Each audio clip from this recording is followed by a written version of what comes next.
Time's up, Admiral. Here it comes.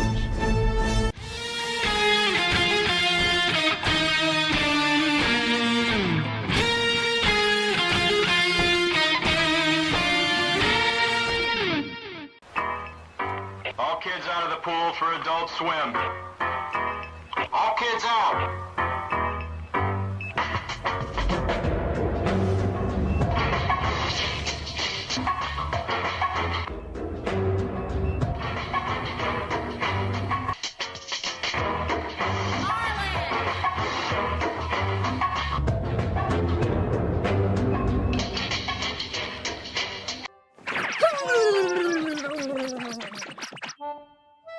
There we go. All better now.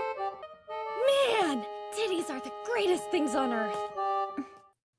Hail and howdy, everybody. Welcome back to the Daily Dive, the Double D's, where you, the chat, the audience, are in charge. You make the show run. You make it happen. And I have to sit here and take it. No matter what, I have to sit here and deal with whatever you throw my way. It is Friday. We've got another week down, and it has been an interesting week on a lot of fronts, a lot of different ways. I know that a lot of stuff is going on in the world right now, and we're not going to talk about any of it. We're not going to talk about any of it because we talk about pop culture here. And frankly, if you know who I am, you know how I feel about a lot of stuff. Therefore, I don't even really need to talk about it. You know exactly how I feel. You know my thoughts. Anyway, so all that being said, let's get into it. I don't have any topics for myself today. I have nothing on my own docket because after yesterday where Streamyard was apparently, there was a problem with Streamyard. It wasn't just me. There was a universal problem. So yesterday when I said I'm going to go back out and come back in, obviously, as I said in the chat afterwards, I couldn't come back in because Streamyard was down. The entire web page was down. I couldn't even get to the home page. So I ended the stream that way, and I apologize for that. I apologize that the stream that way because at the very end, we did get another $20 on Stream Elements, Falcon H, Retard Savant, a follow-up to Balloon Boy on Internet Historian's secondary channel, Incognito Mode. So yeah, we will be doing a follow-up to the Balloon Boy video from yesterday.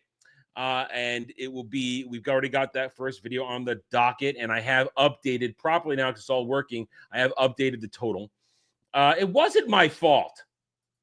StreamYard was down. What can I do? I thought if I went back out and came back in, it would reset stuff, but I couldn't do it. Now, seems to be a problem here. I do have that little connection blip icon going on my screen. I don't know if that's still StreamYard or if that's me. Remember, my building has a history of shitty internet wiring.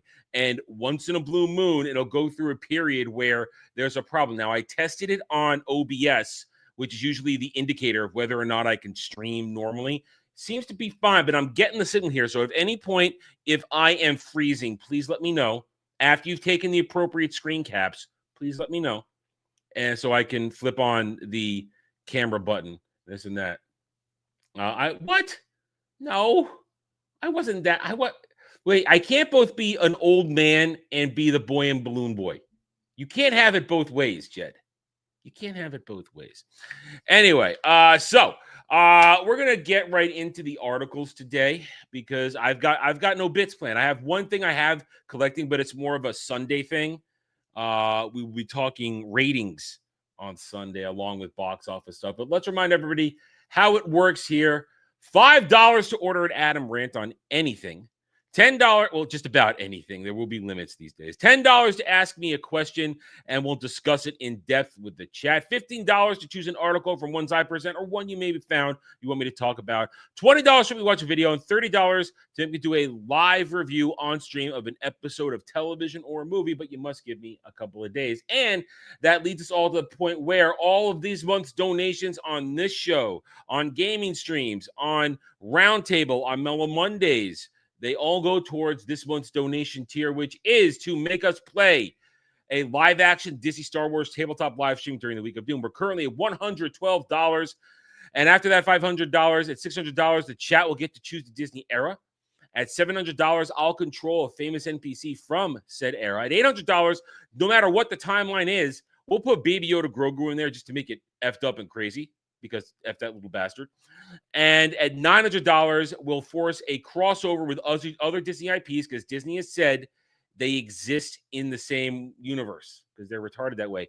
And for $1,000, if we hit $1,000 on that, the chat will choose the players' characters for the session, i.e., we'll have a set group of characters, or you guys will decide what you're going to do.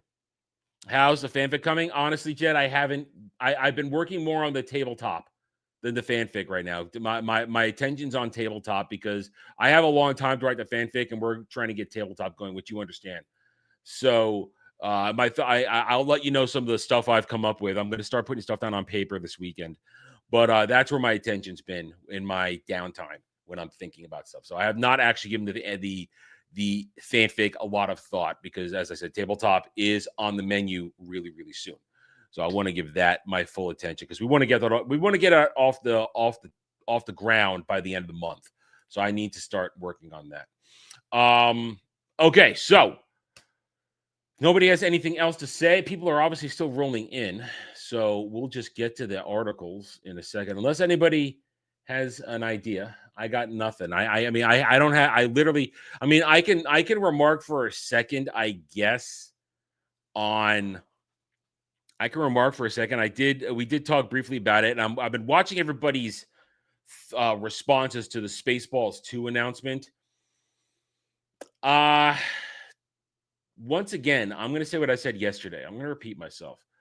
That Mel Brooks hasn't been funny in ages. He really hasn't. Show me a movie really after Spaceballs, and don't tell me Robin Hood Men in Tights because that movie is utter trash. That movie is a trash fire.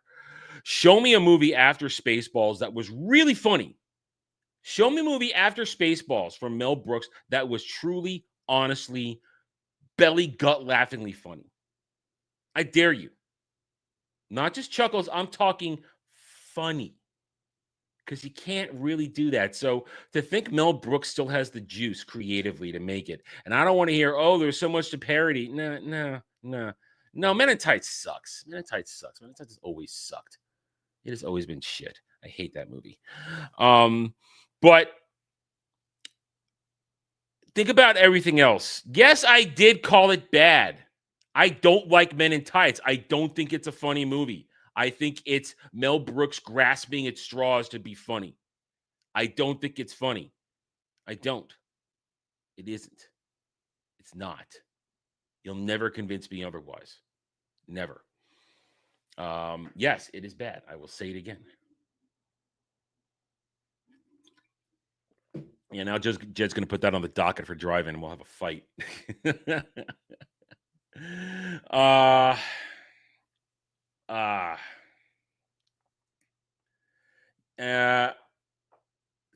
Here's the thing too. Yes, Rick Moranis is coming out of retirement for Spaceballs 2, but it's just obviously if he went into retirement, he's probably fine. He probably doesn't need the money. He's probably just fine with his investments and where he put his money over his very long career in comedy, being an actual funny man on sketch comedy and on movies. So I think Rick Moranis is probably fine. He's probably doing this because he's friends with Mel Brooks still. That's probably why he's doing this. But the thing is this, this movie reeks of look at me, senpai. Look at me, senpai. That's what it reeks of to me. Look at me. Look what we can still do. Look, we can still make this happen. If a sequel hasn't been made in over 30 years, I have a policy. Don't make it. Don't make it. It's not relevant anymore. And I'll be honest. Maybe it's because I watched Mel Brooks movies ad nauseum when I was younger. They just don't hit me the same way they used to anymore. They just don't hit me the same way they used to anymore. I don't find them as funny. I'm not saying they're not still good. I just don't find them as funny. The original run of great Mel Brooks movies. So Spaceballs 2, people react to it. When you see certain people going, oh my God, you don't understand how awesome this is. You don't understand that this is a disaster in the making. First of all, you got Pullman's kid, who was just in Thunderbolts, another Nepo baby being brought into this movie. Anybody that is the kid of somebody else that suddenly has a career, Nepo baby. You're not going to convince me otherwise. So that, honestly, I mean, I don't know. I don't know how healthy or unhealthy Mel Brooks is. He is an old man. He could go at any moment. You never know. So this movie could start with him with good intentions and end up being even worse. So, I mean, it reeks of desperation. It reeks of bad idea. It reeks of, I don't think anybody involved in this knows how to be funny anymore. I don't think Mel Brooks knows how to be funny anymore. And I definitely don't think Josh Gad is funny. He's not. And he has a lot to do with this. He's producing it. He's working on the writing team, and he's going to be in it. And like Jed said, well, will it be Barf's son? He's fat enough to be. I mean, John Candy's dead. Now, John Candy was funny. John Candy was always funny. Even in his shittiest movies, John Candy was still funny because he was a funny man and could act and do good stuff. But everybody involved in this, it's just, what are we doing? What are we doing? You're either a Nepo baby or you don't have much of a career anymore. So it's this whole Spaceballs thing. It's funny to see the people who are sort of in my camp saying, no. It's going to be a bad idea. Other people, there are people wetting themselves over this. And that, sure, okay. One, if some behavior is legitimately how do I say this? A shill behavior. The other side of it is I think there are some people who truly believe that this is going to be a return to some sort of greatness for comedy. Comedy's dead. I hate to break it to some people. Comedy is dead. It's not there anymore. There's no heart. There's no soul to it. You'll get occasional funny moments and things, but true comedy is dead. And the past decade killed it because it told people not to be funny anymore. And the people who were once funny sold their souls to agenda and ideology. That's that simple. It's that simple. So, though, I guess that was something that was bubbling around in my head since yesterday. My thoughts on Spaceball 2 as it is blossomed since yesterday. I mean, here's the thing. They brought up that scroll and of all where they wrote the list of everything that happened since Spaceball. People genuinely laughing at that. Why are you laughing? None of that was funny. You're laughing because I think you think you're supposed to laugh at it. And let's be honest, that's the thing with a lot of things these days when it comes to comedy. A lot of people laugh at things because they think they're supposed to be laughing. So it's an automatic response to go, when it really isn't funny. And if you just ask them point blank, why is that funny to you? I don't think they'll have an answer. Well, I mean, yes, here's the thing. Making fun of something and being funny is two different things. It's easy to make fun of something. Very easy to make fun of something. But is it actually making people laugh making fun of it? I mean, that scroll took proper digs at everything on that list, but was it actually funny? Was it actually funny? That is what I'm saying. Are you laughing because you're expected to laugh at something that Mel Brooks has touched? Or are you laughing because you actually do find it amusing?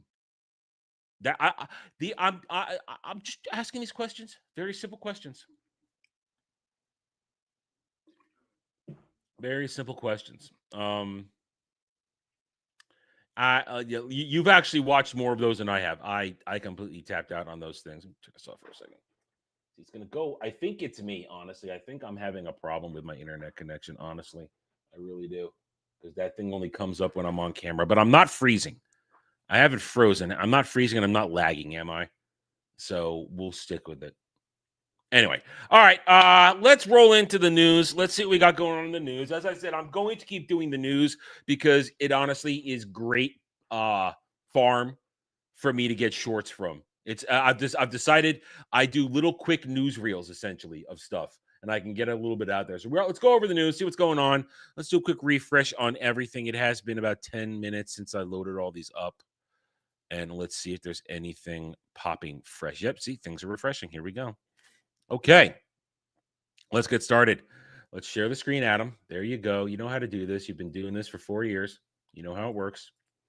Okay. Starting with variety as usual. Jay and Mark Duplass on competing at Emmys and playing against their good guy personas. I don't know who these are. I don't know who these guys are, and they're probably gay together. Despite big wins at festivals, female crew members are still underrepresented in French film industry. So what if you're hired to do a job? The best people can do a job. That's simple. 40 best Father's Day gifts. Oh, whatever. I'm not a father, therefore I don't expect any gifts. Matlock boss member. Matlock remake with Kathy Bates as Matlock, not Andy Griffith. Matlock boss Jenny Steiner Erman does all her proofreading, notes, and edits while walking 3+ miles a day. You want a cookie? You want a little clap for doing your freaking job? Materialists director Celine Song developing esports drama Damage at HBO. Not my cup of tea, but HBO puts out a lot of stuff people watch. Star Wars boss. Notice they don't say Kathleen Kennedy. Kathleen Kennedy says it's remarkable. The first print of George Lucas's 1977 original was found. Why don't you say Star Wars? After decades, Discovery called a miracle. I have it right there. It's on my shelf on a DVD. The 1977 Star Wars. It's on my shelf. Not special edition. It's packaged with a special edition copy, but I have it right there. It's not a miracle. I have it. I've had it for over a decade. I bought it in like 2009. Shut up, Kathleen Kennedy, you freaking retard. It may be a miracle because you burned them all down in Lucasfilm, because you went down to the archives and made sure you torched everything George Lucas. But it's not a miracle because I have it right there. Right there. Good Lord. The Boys star Anthony Starr reveals his top Homelander moments from the series. Oh my God, we can go there. I don't care about the boys. I never cared about the boys. Never cared about the boys. Tropic Thunder was funny. I've never watched Your Highness. I'm never going to because I can't stand anybody in that movie. But that's like a different era. I mean, different era of movies. The Unholy Trinity review, solid Western drama boosted by star power of Pierce Brosnan and Samuel L. Jackson. Sure. Minecraft movie gets max streaming release date. How Dying for Sex explores a woman's sexual awakening as she battles cancer, but makes it funny. When you listen to the story, it makes complete sense. No.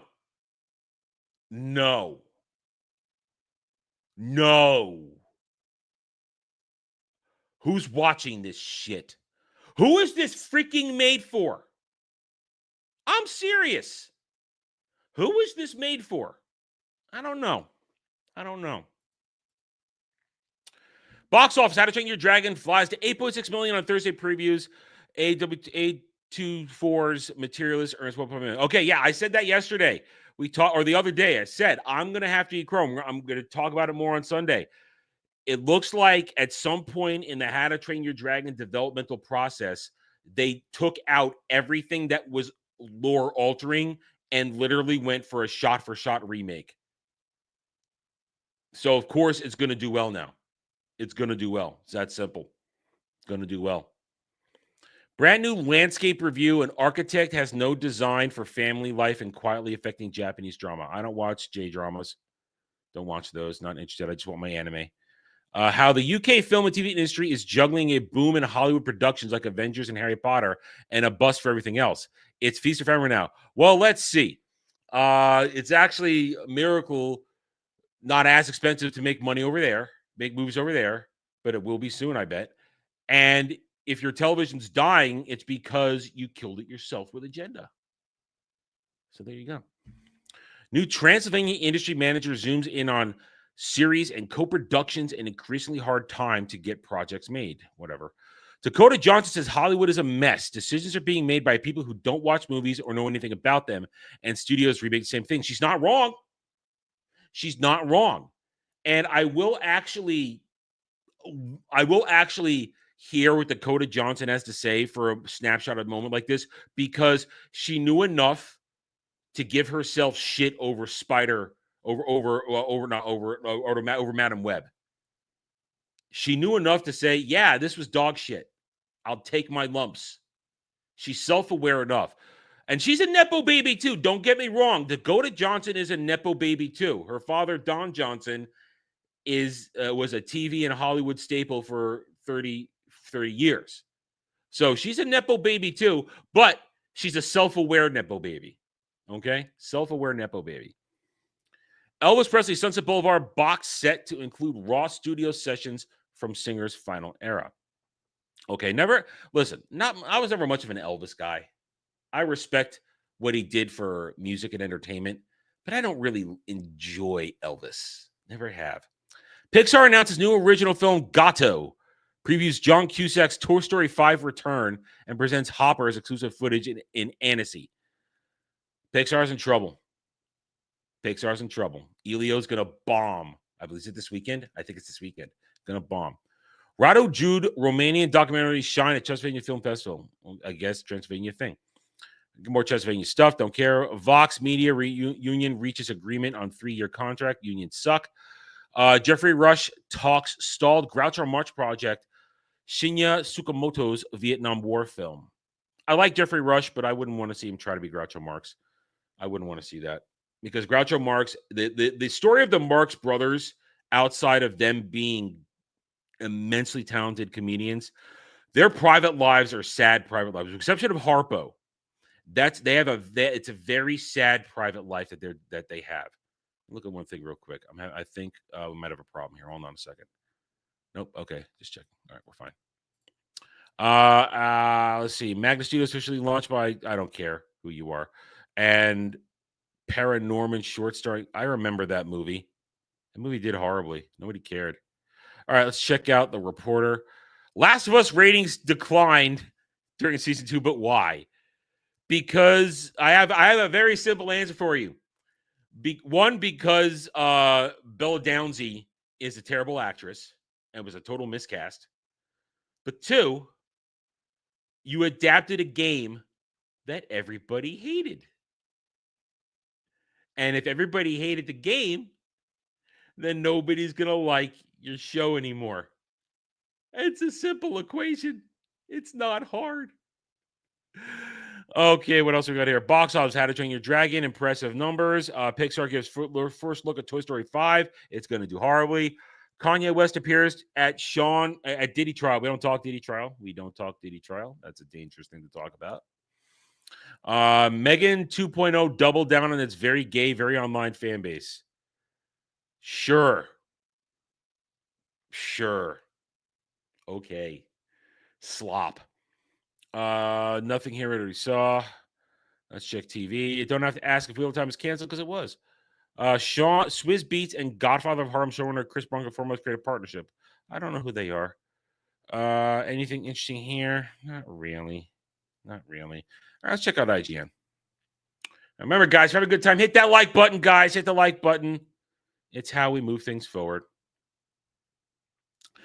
Dave Bautista and his production company to adapt new franchise from Stray Rider for TV and games.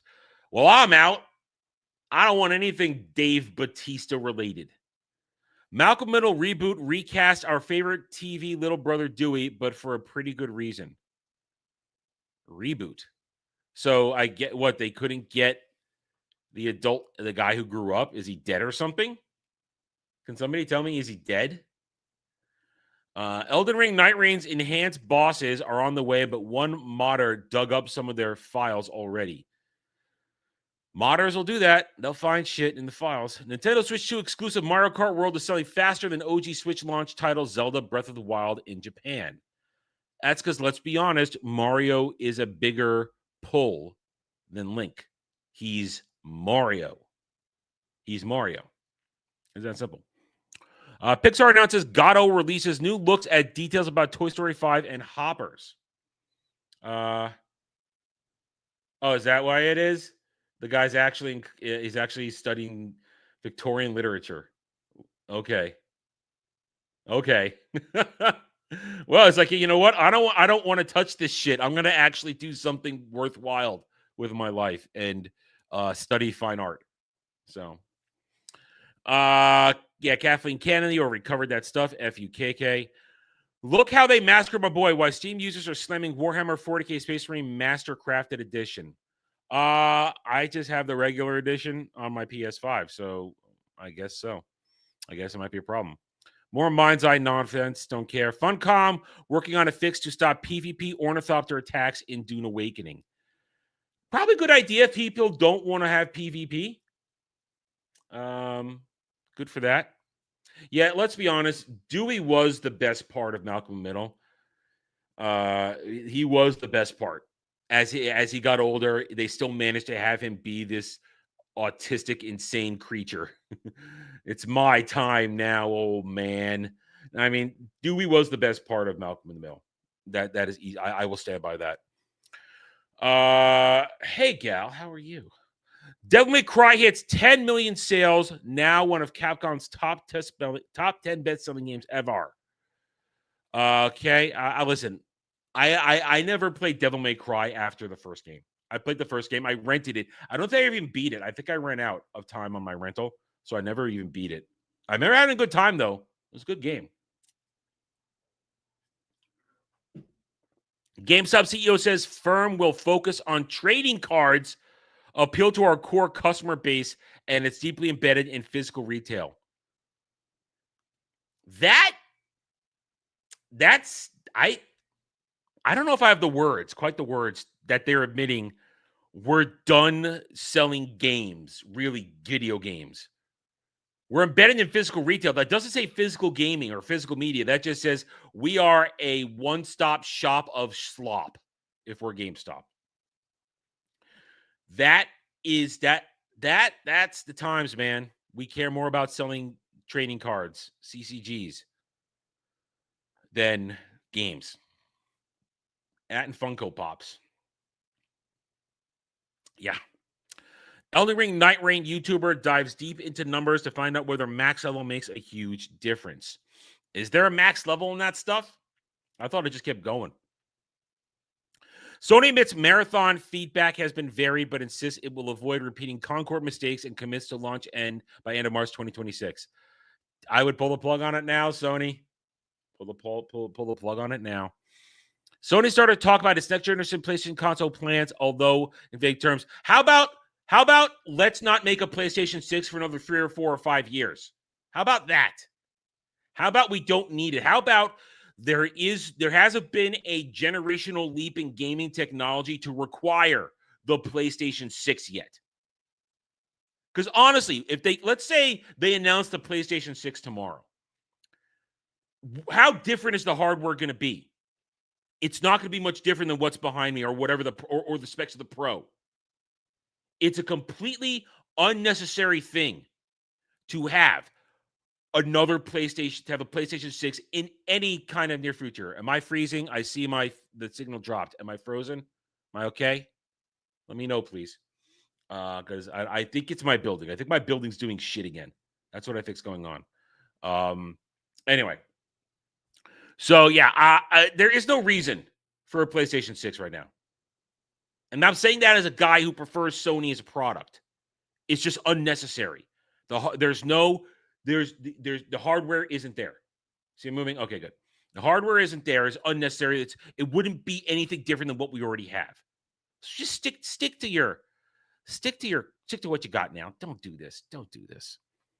Why the mere mention of an NDA by Games Workshop author has sparked all sorts of speculation about what Henry Cavill's Warhammer 40k cinematic universe might be.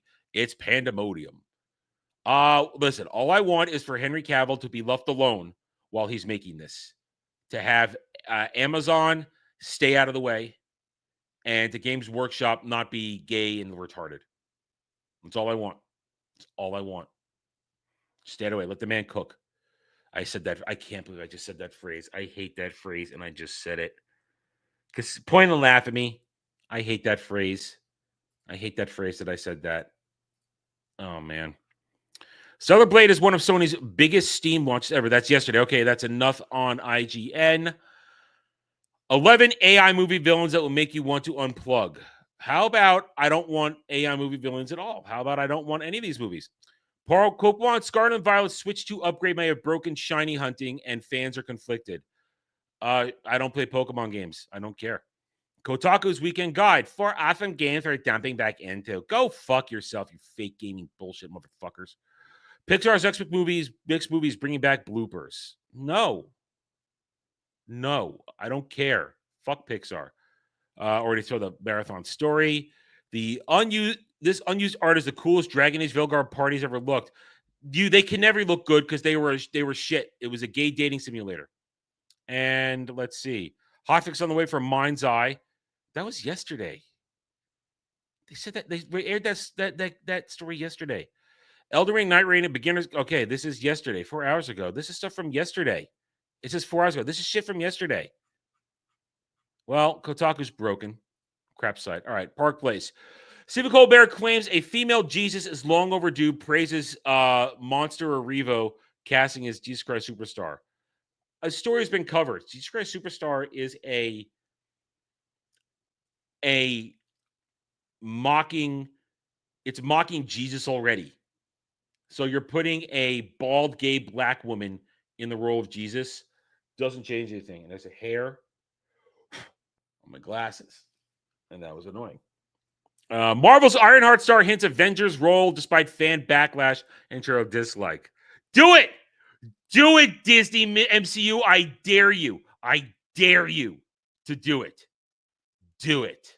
Make my day. We covered this days ago. Acolyte producer shot during the riots in LA, blames aggression on the cops instead of the rioters. Whatever. And this is yesterday's story. These are yesterday's stories. No updates. Okay, so those are our articles. Nothing really great. But I'll let you guys think about it. It's up to you. And remember, the rules are as they always are. Jesus was a Jew. That's all it needs to be said. You know, there's a great line in Delta Force. Chuck Norris's Delta Force, which I have it right there behind me. It's my favorite Chuck Norris movie. There's a line in Delta Force when the terrorists are hijacking the plane and taking prisoners. And there's a Catholic priest in there played by, I forget his name. He played the captain in Naked Gun. He was a great serious actor for years, even before he did comedy Naked Gun. But he played the captain in Naked Gun in the movies. And he plays a Catholic priest.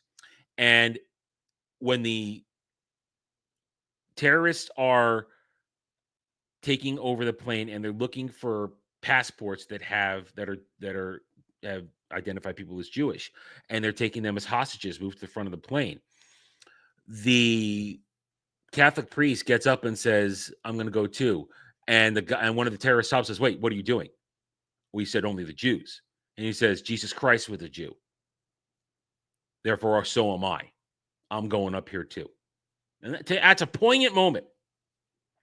And I know I said we're going to talk about things, but I'll just say, a lot of dangerous rhetoric going around these days. A lot of dangerous rhetoric.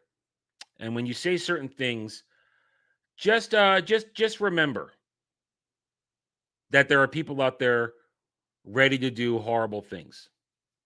That would include doing horrible things to me. So let's just remember that. Let's remember these things out there. Words do have power. Okay. Reclaim the rainbow. Listen, I love nothing more than reclaim the rainbow. Rainbows, when they happen in nature, are beautiful things. Double rainbow. Cool. Anyway, so I don't have a segment planned. Usually I would do a segment if I had anything really planned right now, but I don't, because I've run out of stuff to say. But we do have a video It was a carryover from yesterday. It was purchased yesterday. Once more from Falcon H, Retard Savant. Follow up Balloon Boy Q from Internet Historian on Internet Historian's Incognito Mode channel. So, all right, I got that ready.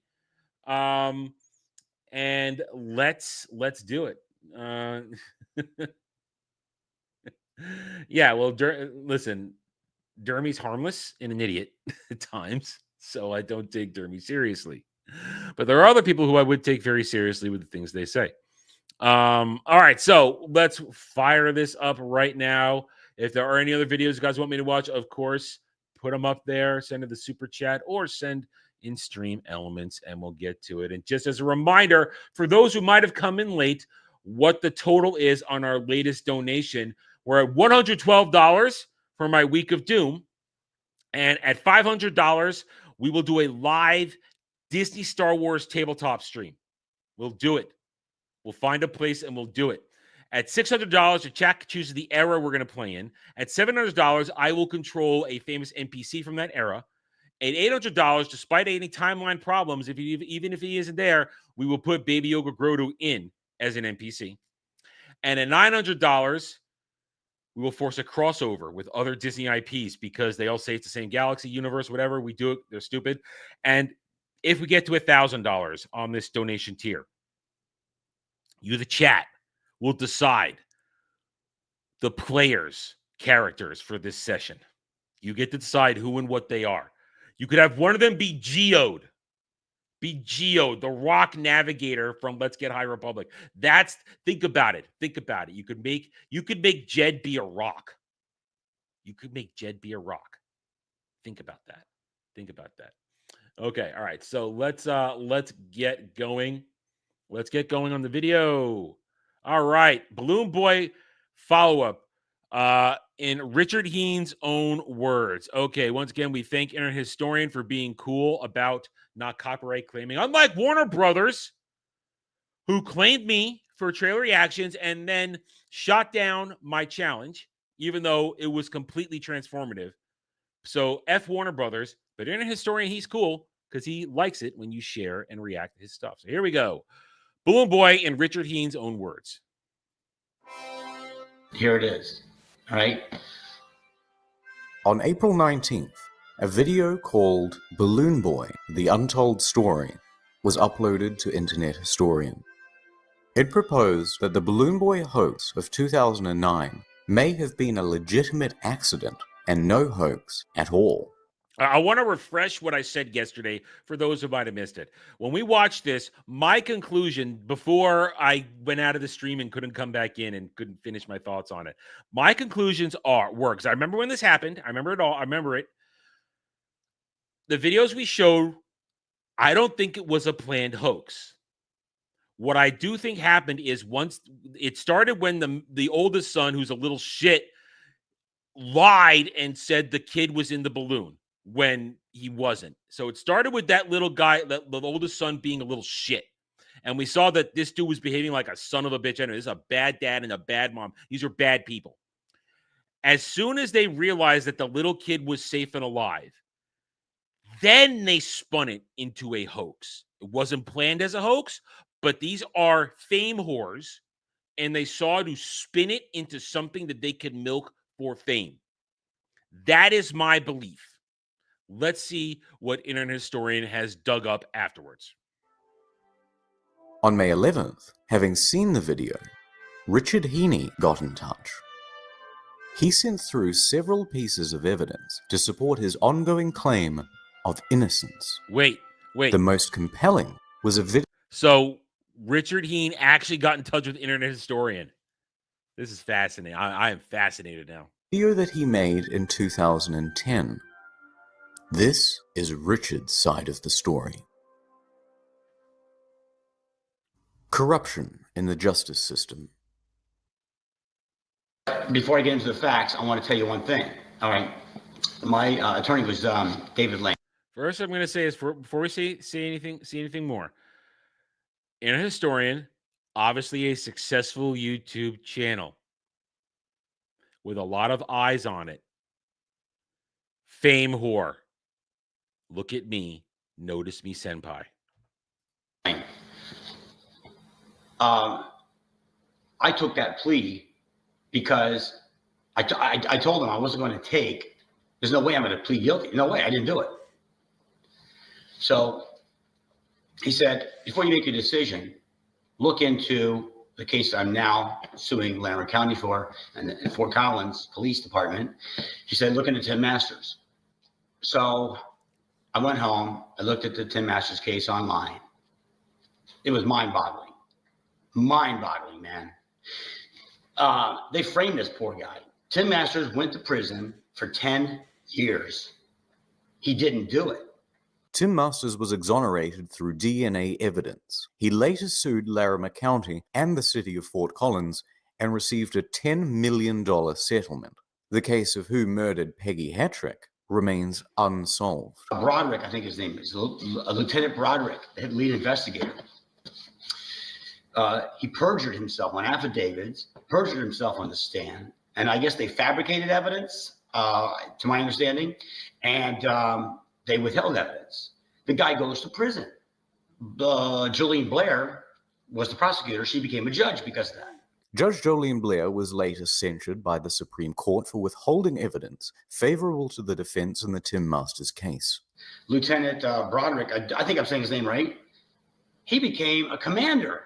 These guys got raises. You know, they went up the ranks because of this. So when he said that to me, I get it. I get it. Fine. Anyway, that is why I had to do what I had to do. On top of the fact that they were threatening to deport my wife. So just try to imagine. I fight it. They gather up all their lies and all their evidence. And then I've got to fight from jail. I lose my kids. Mayumi's deported to Japan. What would you do? The purpose of the balloon I'm still not convinced that you made it a hoax after the fact. I'm still not convinced. None of that has nothing to do. They may have built a bogus case on you making the whole thing a hoax from the beginning, but that doesn't change the fact that you probably tried to do bullshit after the fact. experiment. Everything about this was farcical. It's like anything that they could make up, they just simply added on. I mean, it was never a weather balloon. You seem to like this title, Balloon Boy. I hate it. That's not what it was. It's insulting. What it was an experiment in the backyard to see if I could get the thing to move left or right. Fill it full of helium, 5 tanks. And if you charge the outside skin on the top, positive, you charge the bottom skin, negative, and section the panels out, you might get propulsion. I don't know. It was just a test. So look at the sample. You'll see what I'm talking about. It was just a test, and as soon as the tether, listen. I'm not denying that it was all a test. I've said that. I've already said looked like that's what he was doing. But as soon as the tether thing happened, we saw the footage. He was about to hit his wife. It felt like the way he was shouting at her. This dude was yelling at people. He was yelling at his kids. He was yelling at everybody. He was unhinged. These are not good people. I'm not inclined to feel pity for anything that's happening to them. So you fill it full of helium and it acts like a balloon. Then you take the Byfield-Brown effect of lifter technology and add that to it. Fabrications by the prosecutor. So after I take their plea, I'm sitting in a courtroom, okay? I can't believe what I'm hearing. And this prosecutor, Andrew Lewis, stands up there before the judge, before the courtroom. And let's not forget, the entire world was watching on TV. The entire planet Earth is watching the stupid case. And he's lying. I want to show you this. They gave me a CD. See that CD? That's the logo. And on here are photographs, okay? The first photograph was taken on October 15th, 2009. Okay, so after the flying saucer landed, photograph number PA 150342. If you zoom in on it, you can clearly see the high voltage PC board from the stun gun and the battery connector. All right. Now let's zoom in. Why are we being given this lesson on the balloon right now? He's kind of lost his own narrative. He's kind of lost this guy. Maybe there's a reason people don't want to believe you because you're not good at presenting your case. I feel like I'm getting assaulted by scientific word salad here. On the next photo, PA 150330. I don't disagree, Kel. I don't disagree. But I'm still not convinced that these people didn't take advantage of the situation once it began. They may have, the government may have done that, and it seems they did. But the local government. But these people are still fame whores, as far as I can tell. And they probably will do anything to get attention once something, they took advantage of the situation. They knew their kid wasn't in the balloon after a certain point. I have seen nothing to tell me they didn't. So that's my point. It's not that I have pity when you get screwed over, but my pity stops when you're putting yourself out there to get the attention in the first place. And I have, as I said, I have yet to see evidence that these people didn't go with it. Didn't go with it and decide, hey, let's try and milk this into something.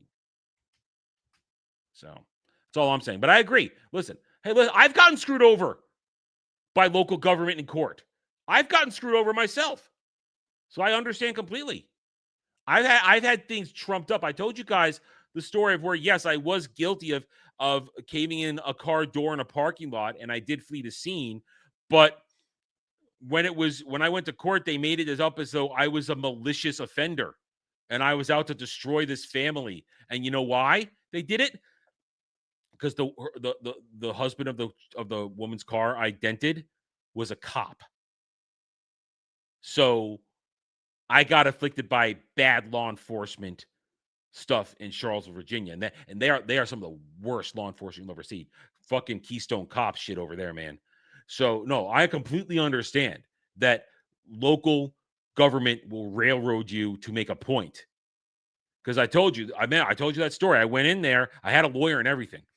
I went in there, and every other case of people doing real criminal shit at the time, drugs, abuse, well, the Commonwealth attorney just sits there, doesn't get up. When it's my turn, suddenly he stands up, and I am treated like I'm the second coming of Hitler. That I am this danger to society because I dented an empty car in a parking lot and ran from the scene because I was a dumb kid who was afraid of getting caught. That's what it was. I was a dumb kid who panicked and left the scene without leaving any sort of notification of my identity and information. I was a dumb kid. It was that simple. But they treated me like I was a first-class criminal, getting ready to go out there and commit felonies of high order. So trust me, I know what it's like to be railroaded by assholes in a situation like that. Now, fortunately, I had a lawyer, and in the end, it was knocked down, and I paid my fine, and we had to pay for paid my fine, and I paid for the insurance, and the insurance took care of everything in the end, and I paid for that way. But I just want to make it clear, I'm completely aware that people can get screwed over. Completely aware because I got screwed over.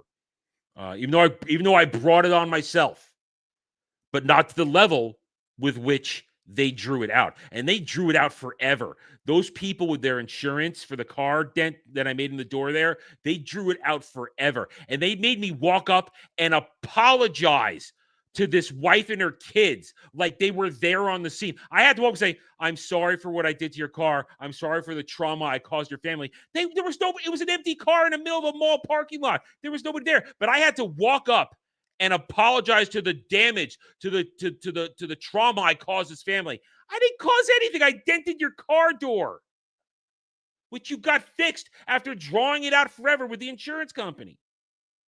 So trust me, I know what it's like. And I brought it on myself, which is why I say I have no pity for people that bring shit upon themselves. Because I was there and I brought shit upon myself. But then I got screwed over. All right, there. I didn't mean to go on like that, but I wanted to make it clear that I understand. It clearly shows 3 9-volt batteries, 3 of them.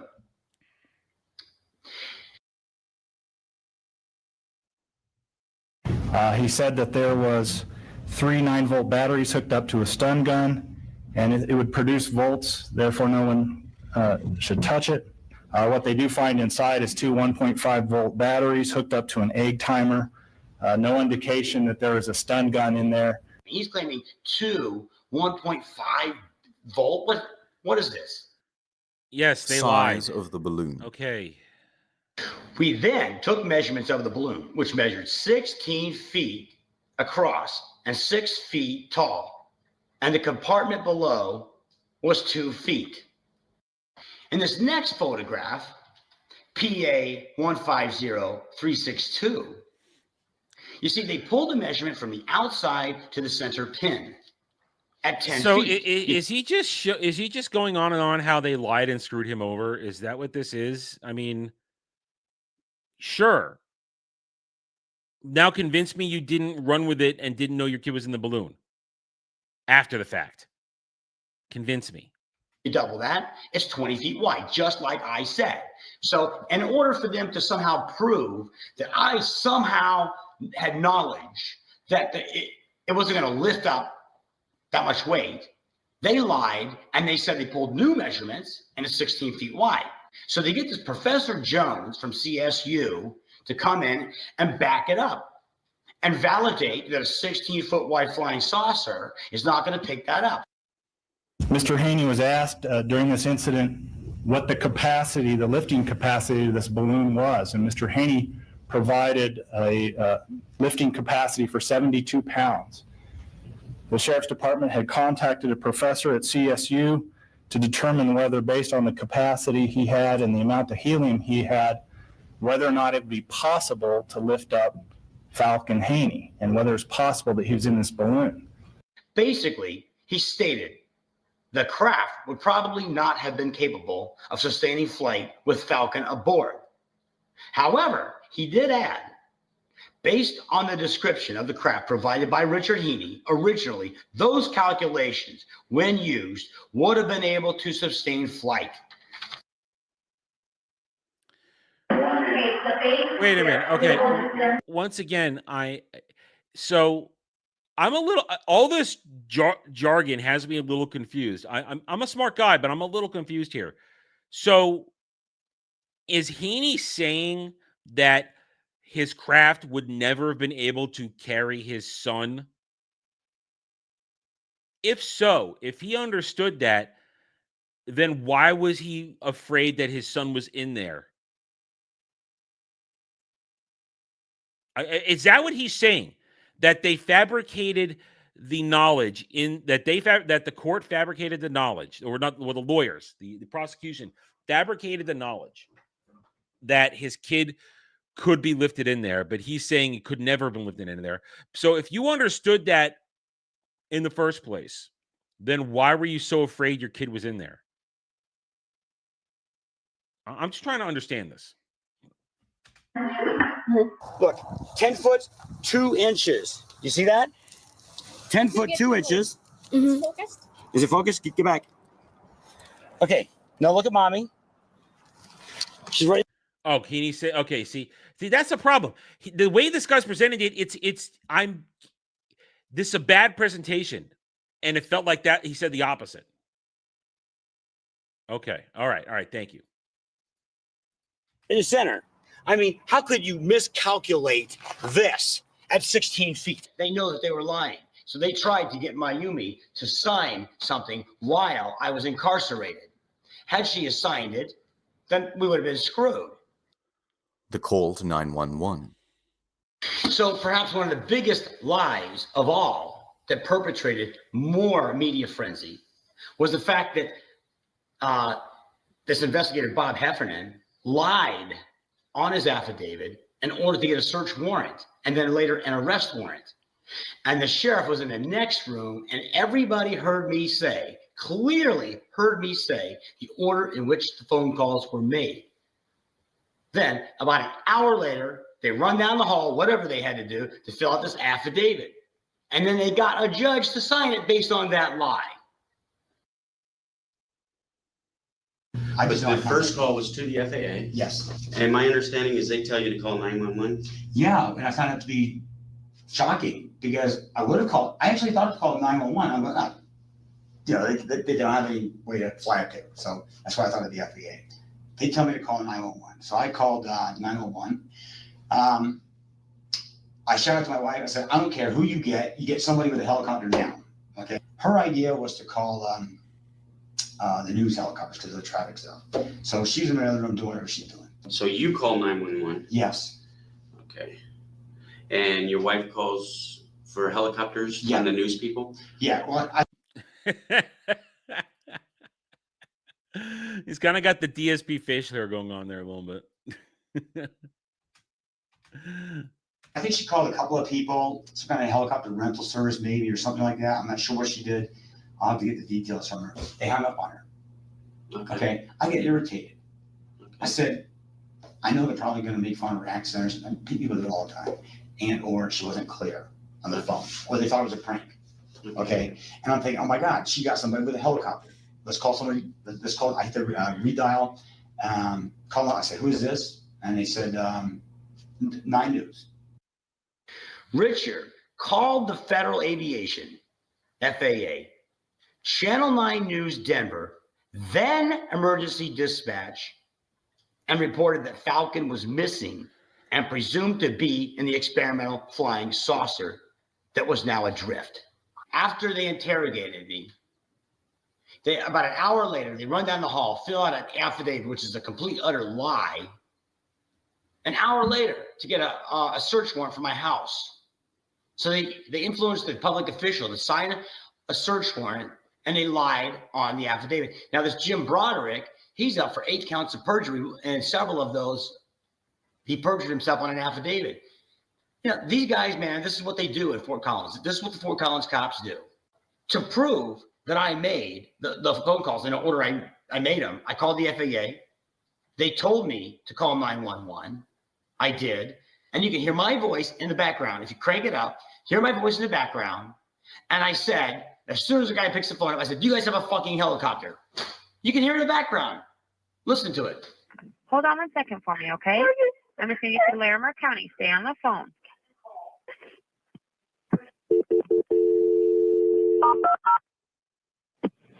I don't know the name. Call news media first, or did they actually call dispatch? My understanding is, and I'm afraid I haven't seen a timeline on all this, so I'll tell you what I believe to be the case today. Our understanding is that his first call was to the FAA, and that the second call was made to 9 News with the belief that they had a helicopter that might be able to assist, and that sometime afterwards they called 911. So Larimer County Sheriff's Department is solely responsible for causing the media frenzy. The interrogation of Richard Heaney. It's painful because they lied to me to get me to go down to the station. I get down there and they basically try to ambush me with these questions, the interrogation. They didn't say they were going to interrogate me. Well, I think Bob's got a strategy to maybe help you get these assholes off your back. Great. All right, thanks. Thank you. And then they set up a Dude, at the same time. That's like classic thing. They're gonna be your buddy and get you in there and talk to you. That's why you say one thing: lawyer. You say lawyer. You don't just walk in. I mean, sometimes you wonder how people are dumb enough to go sit down and just talk with police like that. When you know if you're gonna sit down, they're gonna be looking at you. If they're bringing you in like that, they're probably looking at you in some way, shape, or form. That's why the first thing you walk in there say, lawyer. Lawyer. It's that simple. You say lawyer, they can't do shit until a lawyer gets there to represent you. I'm to ambush my wife at the house. So you're retarded, dude. You are retarded. She wasn't read her rights, by the way. So then they asked me to take a polygraph.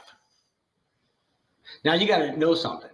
From that morning of when the flying saucer event happened, To the time I'm down here at the station, it was 52 hours with no sleep. I've got press hanging outside my window. They're beating down my door. The phone's ringing off the hook. I can't sleep. I mean, I was completely out of my mind. So then I tested my blood sugar level at the station, and it was 473. No, that's not good. What is it? 473. Okay, what does that mean? You need a snack or something? I'm supposed to be at 100. Okay, so how do you get it down? Do I got to take get a shot. soda I'll or just you take a shot? Yeah. more Okay. fun. When you have high blood sugar, you're extremely tired, even somewhat lethargic. On top of the fact I didn't have the sleep, I'm out of my mind. They asked me to go take a polygraph. So I wanted to get the hell out of the station. So I said, fine, eventually. I didn't know what to do, quite frankly. So I tried to call some attorneys. It was Saturday. I'm sure they set that up, so I couldn't call any attorneys. Yeah, but if you say lawyer, they can't do anything until a lawyer arrives. It could take time, but they can't do anything. They can talk at you all you want. But if you say lawyer, they can't do anything. That is the law. That is the law. They'll try and talk to you. They'll keep saying shit at you. But if you say lawyer and keep your mouth shut, they can't use anything against you until you have your representation there. So I go into their polygraph room, and I'm trying to take their friggin' polygraph.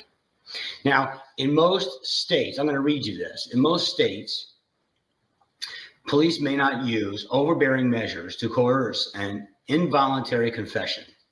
Examples of improper or illegal interrogation tactics may include continuing to question you even after you ask for a lawyer. Which you didn't ask for a lawyer. You have made it clear you tried to find a lawyer, but you didn't say lawyer. So you make it make sense for me. Somebody, please make it make sense for me. Depriving you of food, water, or sleep. Beating you or threatening harm or greater punishment, and or making false promises of leniency in exchange for a confession. All right, so here's the polygraph examiner, Kevin Mall, doing the interrogation. When we get through the questions, we'll take a break and walk around a little bit, kind of wake up a little bit and use the restroom. Yeah. And other things, because I can see you're struggling a little bit, but we'll take a break and then we're going to review the questions again. Okay. I got some circulation. Okay. I am not. I am just not here. Okay. Okay, Richard, you are going to have to focus and concentrate and stay awake. Okay. And it most certainly will help if forcing keeping your eyes open. Okay. Okay. So we'll go ahead and try one more time. Richard, you're just not able to stay alert enough. So Kevin Mall wrote in his affidavit dated 10/26/2009. Mr. Heaney did not make any admissions. However, he began to reiterate that he again had symptoms of problems with his blood sugar level, and his sleepiness returned. This, however, was an obvious attempt to derail the investigation process and was not a legitimate medical concern. I mean, think about the audacity of this guy saying it was of no medical concern. When you have high blood sugar, the blood circulating through your body, it gets thick like syrup. I hadn't slept for 52 hours when I first got there. Hours are rolling by. I mean, I can't even stay awake. All right, we're halfway through this. I'm gonna make a basic statement right now. These are bad cops. These are bad cops. This is a corrupt justice system in that area. Clearly, no way, shape, or form. But this guy's also, he doesn't help his case, in my opinion, with anything, with his behavior, with his attitude, with the choices he makes. So, to me, like, everybody's a problem in this story. Everybody's a problem from my perspective. I don't like anybody involved in this right now. To derail it, I was out of my mind. Plus all the stress. You got the press out in front of the house. Try to imagine that. They're making noise. I mean, they got machines, and they got people banging on my door night and day, lights shining in my windows. I'm trying to derail the investigation? They will stop at nothing to prosecute somebody. It's like a And I'm kind of feeling, I'm kind of really feeling the DSP vibes right now. I really am. I'm feeling DSP vibes here, man. Yeah, I mean, these are not mutually exclusive things. He can be right in his accusations of bad police and court and local law enforcement procedure, but he can also be a dick. He can also be a dick and a bad actor in all of this too. Come on, go. conveyor belt of convictions, and they all get promoted based on that. Mayumi's confession. When I communicate to Mayumi, I've got to ask her 3 to 5 times the same question, most times throughout the day, just to get the right answer out of her. And so you're saying your wife is a retard?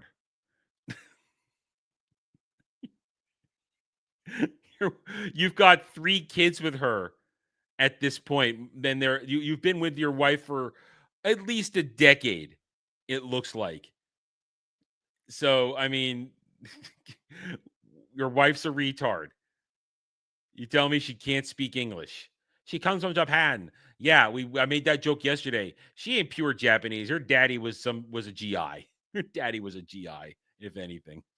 And so, yeah, I was a bit upset that they were even asking her questions. But imagine she didn't have a Japanese interpreter.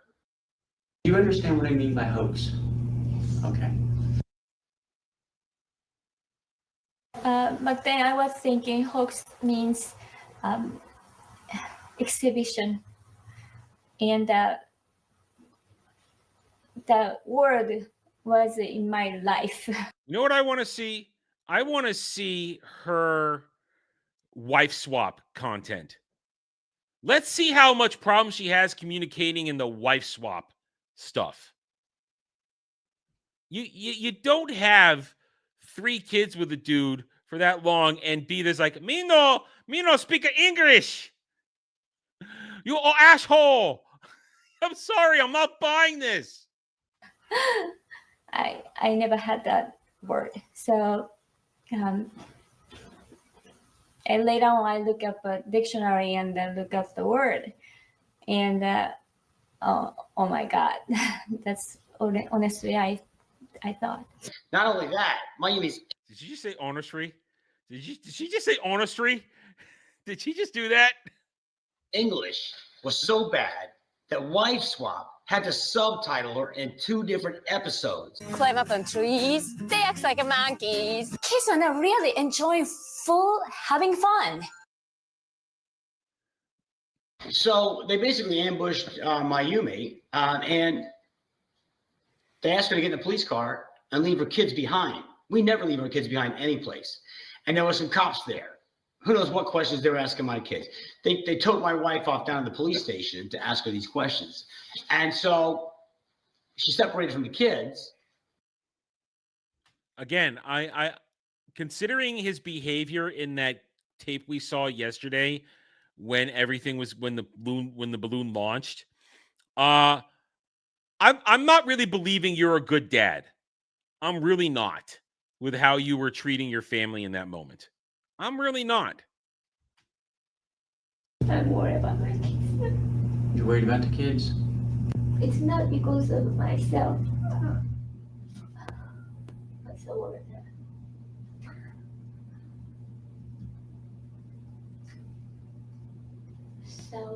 Selfishness. I really wish one of us can stay with the kids. Okay. But it may not happen. Okay. Well, I can tell you this much, okay? I have no intention of separating you from your children right now. Okay? That's not my goal here. My goal here, though, is to get you to tell the truth, which it sounds like you're doing. Okay?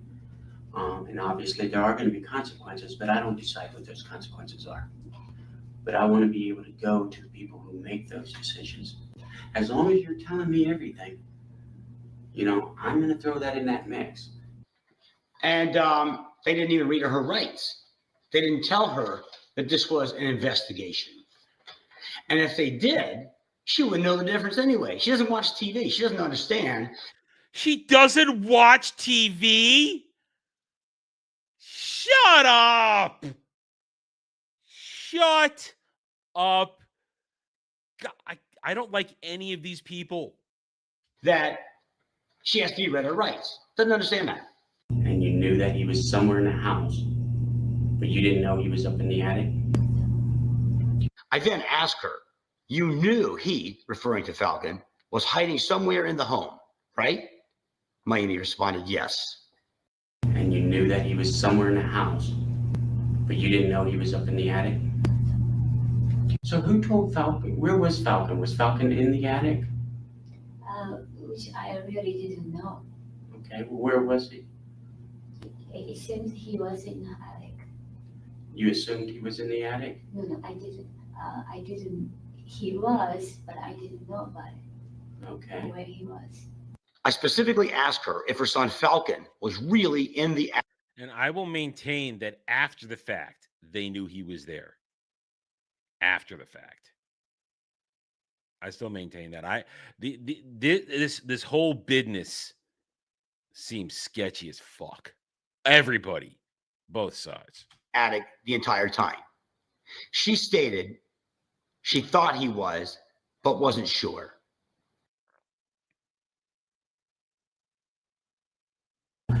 Did you guys build this for the purpose of this hoax? Is that the whole purpose of building it? Honestly, this experiment itself is not only for this, to build, I don't know which automation, 3D, LAB, invention. Right. In the future, we want to bring it up to that level.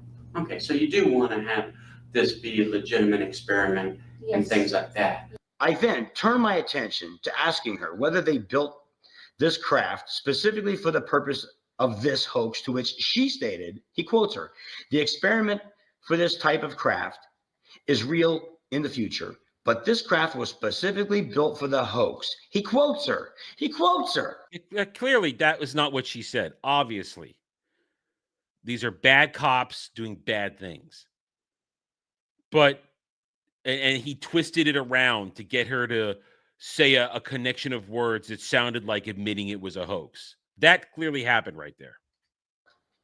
Listen to it. She never said that. That's an all-out lie. This was fed to the media.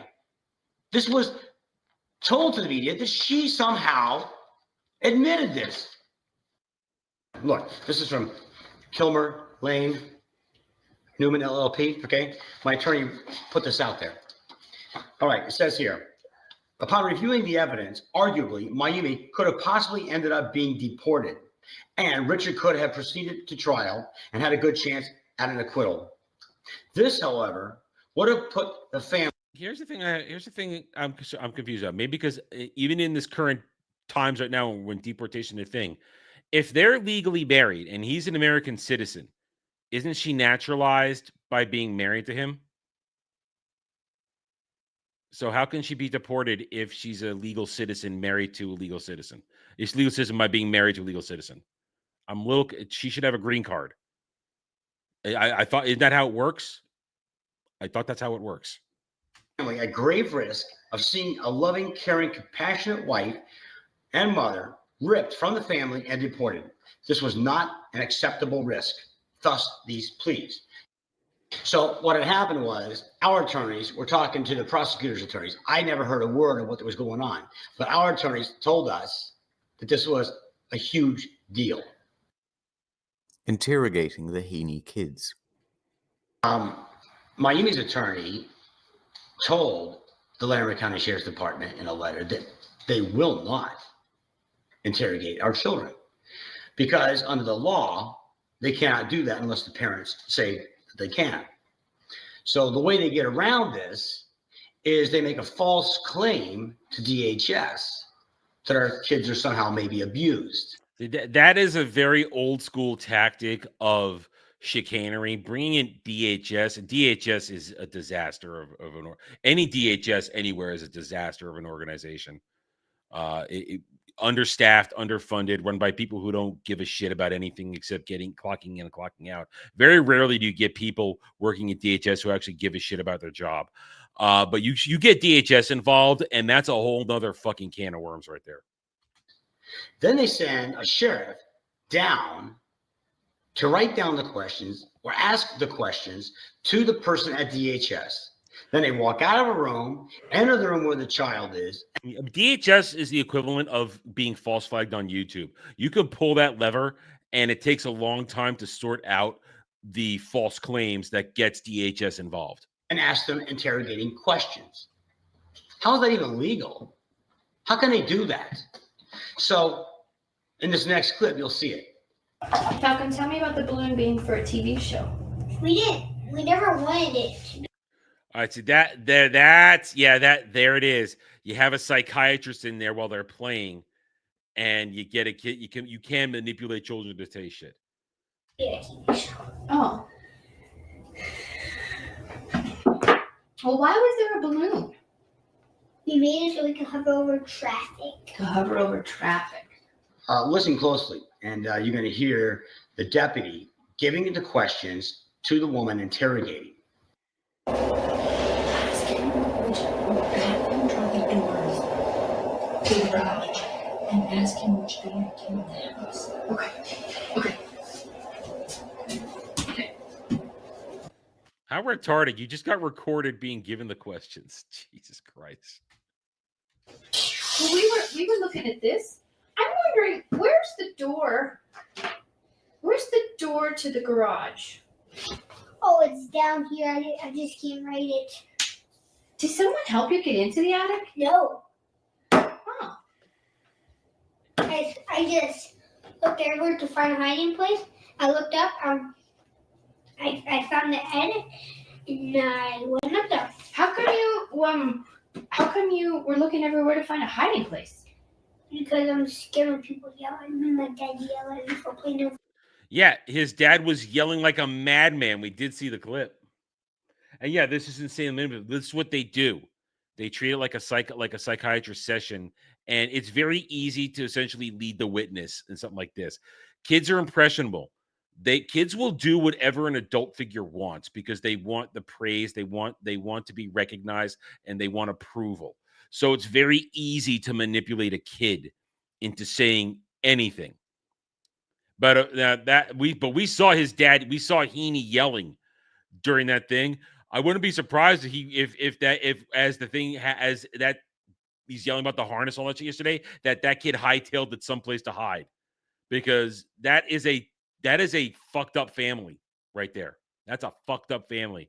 So I'm not surprised he was looking to hide someplace. And then to have here again, I'm going to repeat. Ow, elbow hurt. I'm going to repeat what I said at the beginning when we started going over this again. Here's how I think it broke down. The experiment gets busted and it starts falling apart.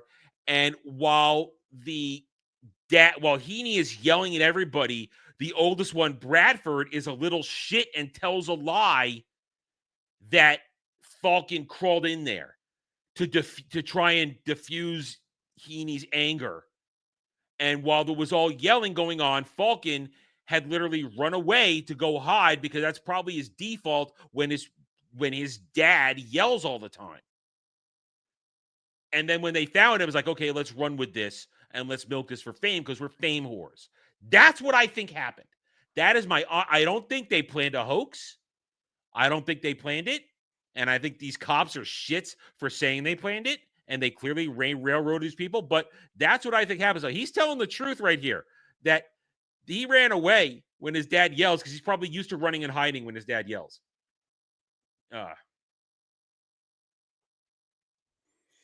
Maybe Kratos. I think, or maybe it was earlier. I don't know. All I know is that there's so much shit surrounding this. Falcon, I thought that you said that you didn't like your dad yelling at you. That's why you went to the attic. Yeah, he did yell at me. What did he say when he yelled? He didn't actually yell. It was just like kind of yelling like, get out, get out, get out, get out. Hey, Falcon, get the hell out of there. Falcon, get out now. Come here. Okay, get out. I mean it. Falcon, come here now. What the hell are you doing? Get out of there now. Okay, this is the first time we're seeing this footage here. We haven't seen this yet. This is the first time we're seeing this. So I guess he was there. I take that back. I guess he was fucking around with it. All right, guys, come on, man. You guys gotta take this serious, all right? That's the first time we've seen that. We didn't see that in yesterday's video when we saw all that stuff. But we just saw him walking away. So, still, all right. I have to change my statement a little bit there. Maybe the other one isn't being a little shit. Maybe he's not. Yeah, he didn't get out. He didn't do that stuff. What did he mean by get out, get out, get out? Of the flying saucer. Of the flying saucer. I was playing in the flying saucer. Richard Heaney and Mayumi Heaney to cooperate in the investigation of possible child neglect or abuse involving the above-named children by producing the children for an interview with Larimer County Human Department of Services. They didn't ask them questions about safety. The entire questioning, 2.5 hours per kid, 7.5 hours, we were away from our kids. They interrogated the kids about the incident. It had nothing to do with it. I'm tired. I'm gonna go back down. You know what? I have a few more questions for you, okay? So here's the conclusion of the DHS. I'm going to read this to you. According to the Department of Human Services caseworker, Jessica Link, the department is not involved in this matter. They have no recommendation and their assessment is closed. So they found nothing. My kid told the truth. They could have walked away from it all right then and there. No, they kept pressing. Yeah, I agree. Fame whore.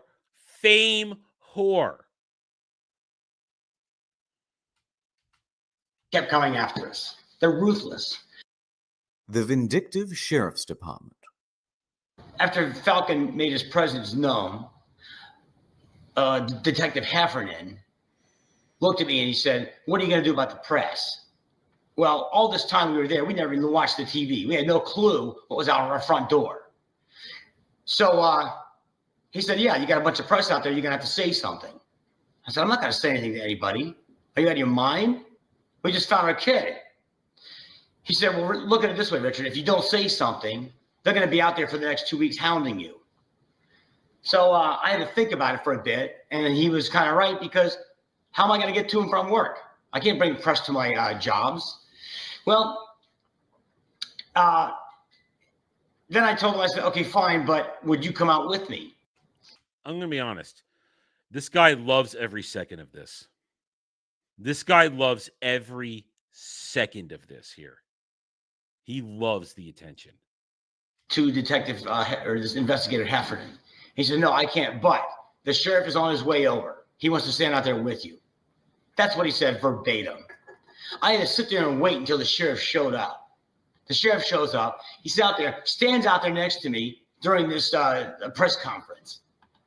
He's the one that wanted the media attention. See through it. See it for what it really is. So did you. So did you, dude.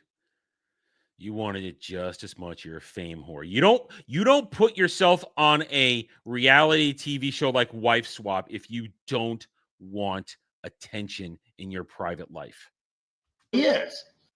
After I do my time, they finally allow me to go get the flying saucer. Okay. And we're worried that there's going to be media there. We go through the police, we go through the sheriff's office doors, and there's a bunch of cops there, and one of them is snapping off photographs in the lobby. I couldn't believe it. So we asked, we said, "Is this going to go out to the media?" You know, they said, "No, this is just for our records."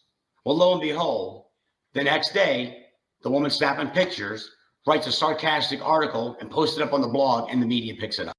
I'm quite sure the Heenies have no idea how they turn my life, indeed the lives of many of us, upside down with their antics. Heck, they don't even know who I am.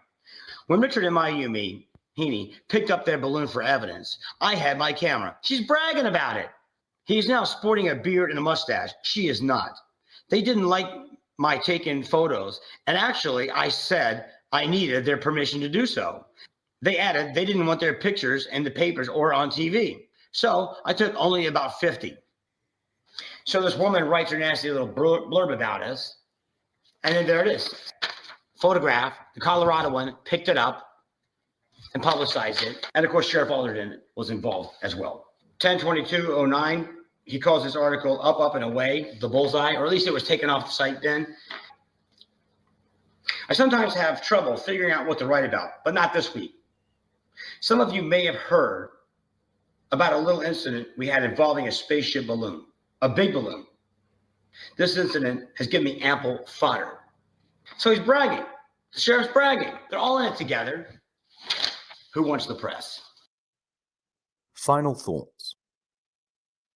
They will stop at nothing to get a conviction, especially if the media is involved. Tim Masters' case was high profile in that it wasn't just Colorado. This was globally. These guys went home that evening and thought, oh my God, this is a high profile case. This could accelerate our career. We got to find something. We got to assemble something. It took them 3 weeks to find a charge. There was no charge. 3 weeks of digging around, trying to find a I can charge you with just being a dick. suitable charge for this. Think about that, man. So they had no evidence.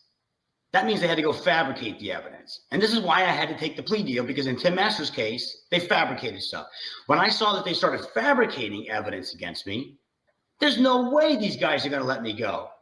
So if I fight it, I know damn well I'm going down the road 4 to 6 years. We built that as a family project. Oh, don't give me the crocodile tears, dude. Don't give me the fucking crocodile tears.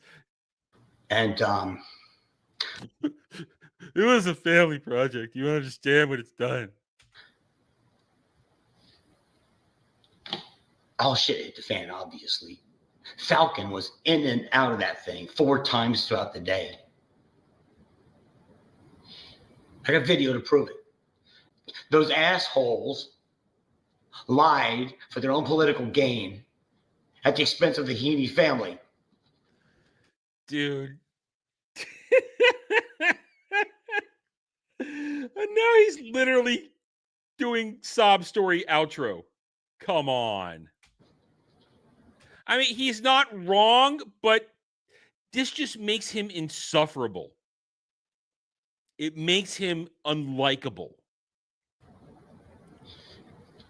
I've lost complete respect for our judicial system and cops alike. And after looking at this, if you don't know, and I'm telling the truth, I don't know what to do, man.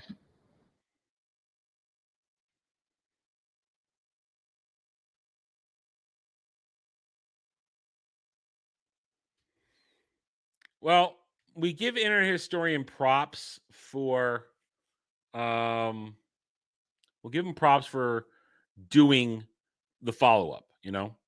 Does the follow-up. The internet historian takes what he does seriously. If he tells a story, he's going to give everything about it. And listen, you're listen, I don't disagree with what you're saying there. I see something like this from somebody like that, and I have a hard time sympathizing when you still haven't explained. I still think there's a hole in there in terms of when they knew he was in the attic. I still think there's that's my biggest problem with this. It's the thing. Infiltration. Listen, bottom line, did the Heenies get screwed over? Obviously. Very clearly his evidence is very good, and it shows a distinct fuckery of the law enforcement from the officers up to the DA, the district attorney's office, the prosecutor's office there, and corrupt judges too. But I also don't think that the Heenies are completely innocent. I think that they set themselves up for this, and that I've seen no evidence to the contrary that will tell me otherwise, that the Heenies didn't try and make use of a situation to get famous. You don't go on, you don't repeatedly do what he does. When we saw the evidence yesterday of what he does, trying to be a crazy, wacky inventor on television and sign up for reality television if you're not fame hungry. I think everybody's at fault here. Did the Heenans get screwed? Yes. And they have every right to try and get retribution for it. But to do crocodile tears at the end of that, it's just, yeah. That wasn't the one you meant? That wasn't the one you meant? That's what came up when I put it in there.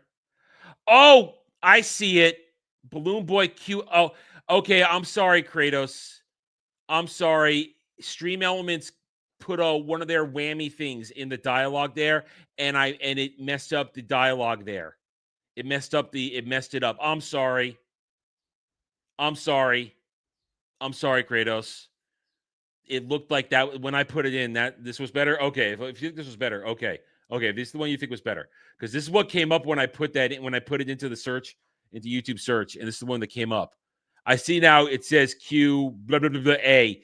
I thought that was Stream Elements butchering the comment like they do. They need to fix that shit, man.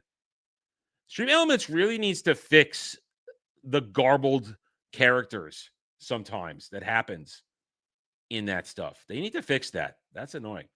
But I do see that we have $15 from Kratos. Go suffer through the Dying for Sex article on Variety. All right, let me bring that back up. Let me find that one again. Dying for Sex. Dying for Sex. Is that on the first page? Let me go back one. Things might have shifted around. Okay, things have shifted around a little bit while we were doing this. May take me a second to find it. Oh, here it is. Okay, the first one. Okay. Is this the one? Is this the one you want? Is this the one you want?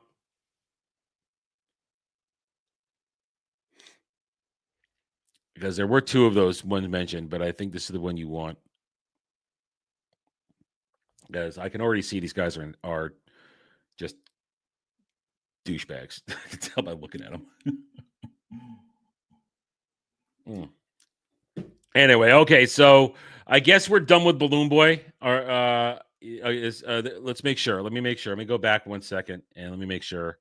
Let's make sure. Because there, I saw another one mentioned there. That was the first one where I mentioned it. There's also, oh no, I think this is the one you want. No, I think this is the one you wanted. This is the one you wanted, I think. Right here. This is the one you wanted, right? This looks like the one you want to make me suffer through. I think this is it. I think this is it. Oh yeah, this is there's way more. I can sense, I can feel the anger bubbling forth just from reading that. Okay, so real quick, let's just tie up the final things for the Heaney thing there. Okay, so Balloon Boy, we'll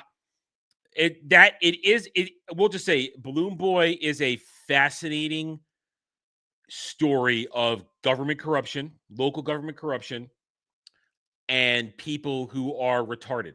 The Heenies are retarded. No way, shape, or form are they not retarded. But the government screwed them over. And I hope everybody sort of gets what they deserve in this.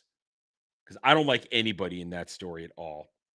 That's just it. Listen, I have certain feelings on things like that, and it takes a lot to sway me. And I'm swayed on one way, but not swayed on the other when it comes to the Heaney saga with Balloon Boy. And that's 8 years ago. I have no idea where they are now. And honestly, I don't think I want to know.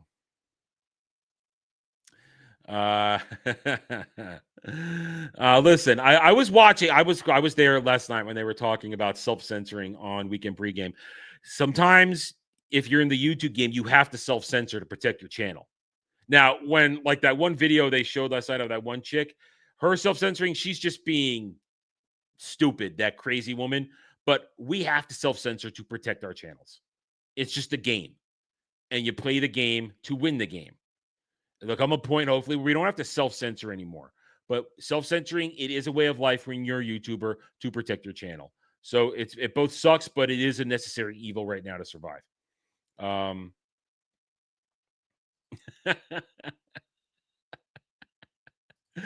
Listen, play the game. Do it smart. All right, Kratos for $15. Let's look at how dying for sex explores woman's sexual awakenings as she battles cancer. It makes it funny. When you listen to the story, it makes complete sense. Oh, I bet it does. I'd zoom in a little bit more for you guys here. Okay.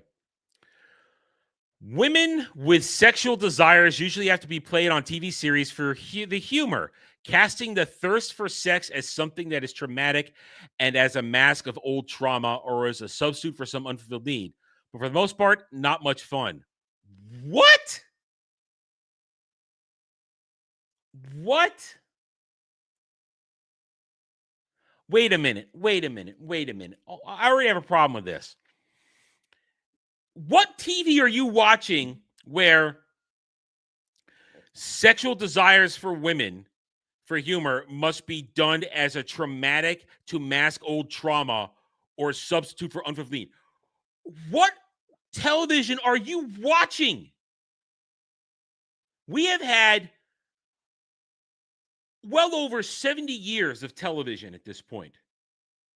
TV started really becoming a thing in the 40s. Granted, there were no sexual things on that, but you had movies where women were thirsty in movies as much as men were thirsty. You had movies in the 30s and the 40s. We've had women portrayed being horny for almost 100 years.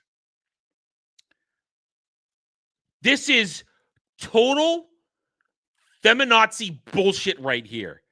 Women have only been portrayed on television being sexually thirsty if they're masking trauma or have a substitute for an unfulfilled need. Until now, give me a break. Jeez.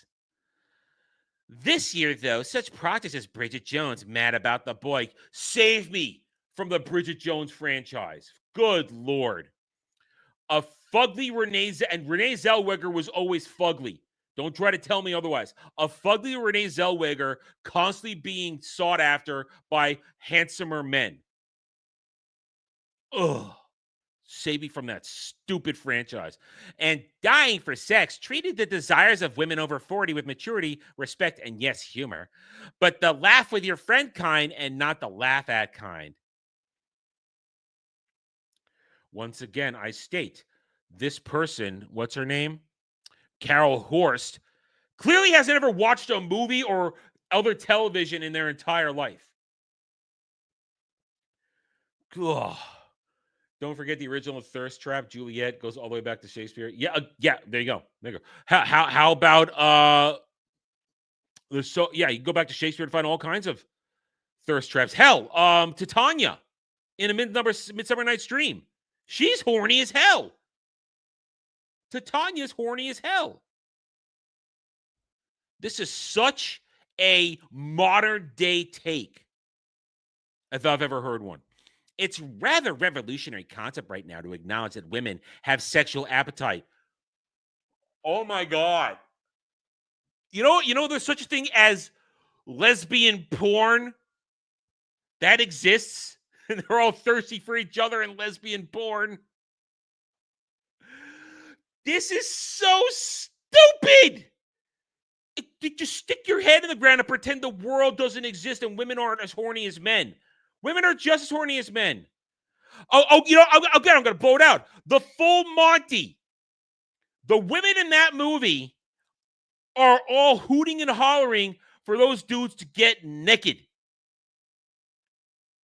This is such horseshit right here. This is somebody who's never actually watched anything in their entire life unless it's ideologically driven. Dying for Sex mixes the fact that women at the center of the story, Molly, is also dealing with terminal cancer. You know what this is? This is misery porn.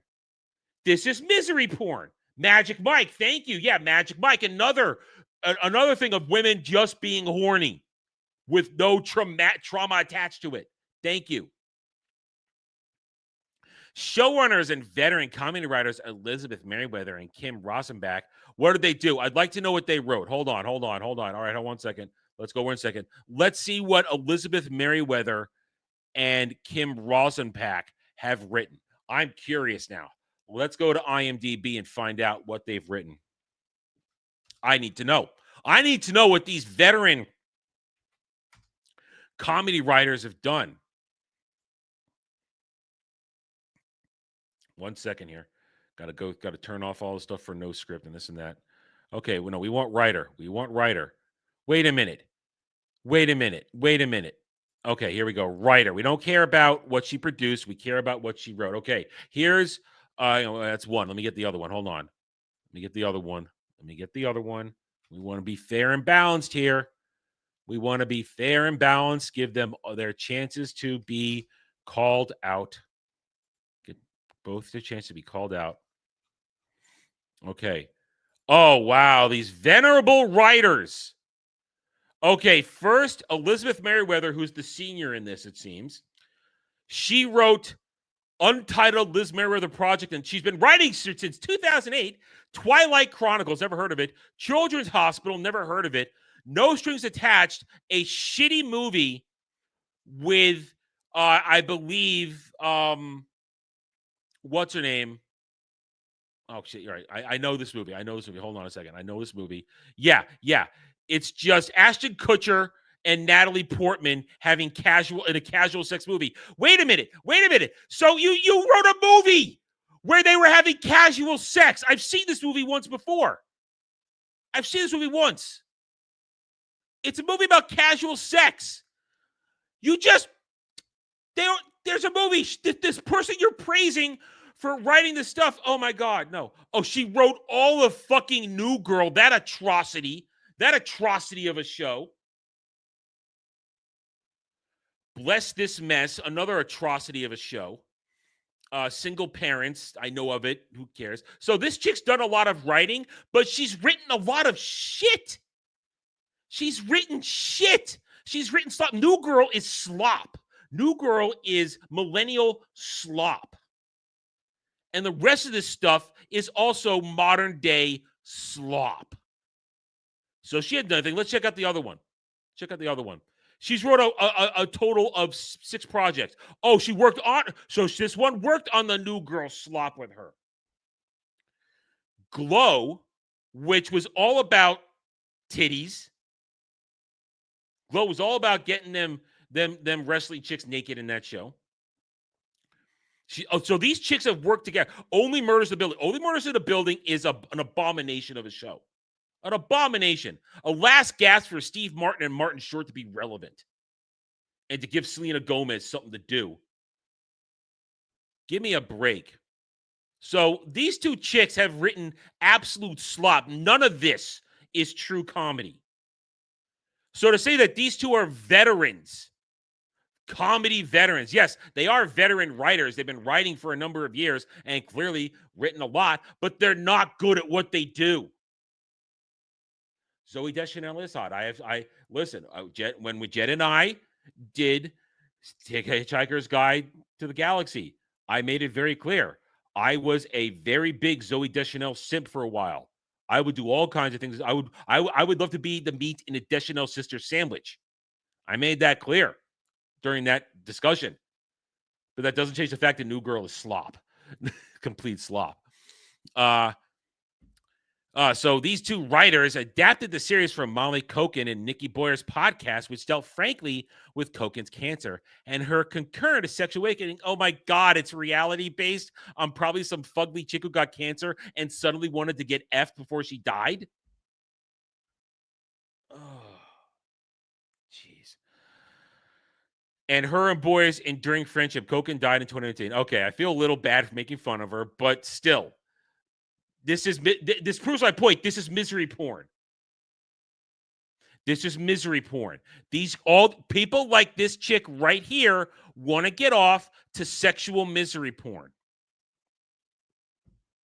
In the 8-episode series, Molly, played by Michelle Williams, who seems brilliantly liberated in this role, and Nikki, Jenny Slate, who channels her comic abilities to heartbreaking emotion, navigate the breakup of Molly's marriage, Molly's medical needs and care, and her journey through discovering the whole panoply of sex excess. I don't know what that word means. I need to look up this word real quick. I've never heard the word panoply. When you see a word you don't know, look it up. When you see a word you don't know, look it up. Let's look it up real quick. Panoply. A complete or impressive collection of things. So they're saying here that discovering a complete collection of impressive collection of sex acts, sexuality, fetishes, and other things that some may think deviant but are treated with respect and non-judged by writers, actors, and directors. No, listen. Your kink is your kink, but if you're going to parade it around, we will point and laugh at it just like we point and laugh at Cloud. Yes. Do not take pride in your fetishes. Keep them a secret. As long as you're not hurting anybody, keep them a secret. I don't want to know about it. I don't want to know. Just like I don't want to know what's in Cloud's Gooner Corner. Honestly, one of the most amazing things about Molly, she either knew she had limited time or that's just who she was. But she just did not have judgment about people that she came into contact with. And that was so beautiful and refreshing for them to meet somebody that wasn't approaching it from a place of shame. So essentially, listen, if you're dying, sure, go have your fun. You go out with a smile. But don't participate in being a deviant and possibly spreading diseases. That's what I feel is coming from this. I'm dying, so F it. I'm going to go be a sexual promiscuous whore.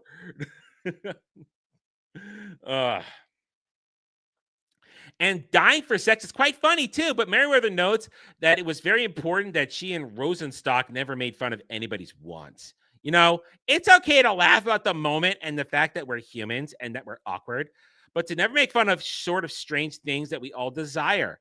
It was the podcast that ignited Resin, Meriwether, and Rosenstock. I feel like this show is actually about everything, and I can't believe we have the opportunity to tell a story about two women in their 40s and their bodies. Listen, there are plenty of women over 40 that are hot. I'm all about MILF action. Let's not say that's not a hot thing. But this is this misconception that nobody's attracted to mature women. That a hot chick is still a hot chick if she's kept it up high and tight.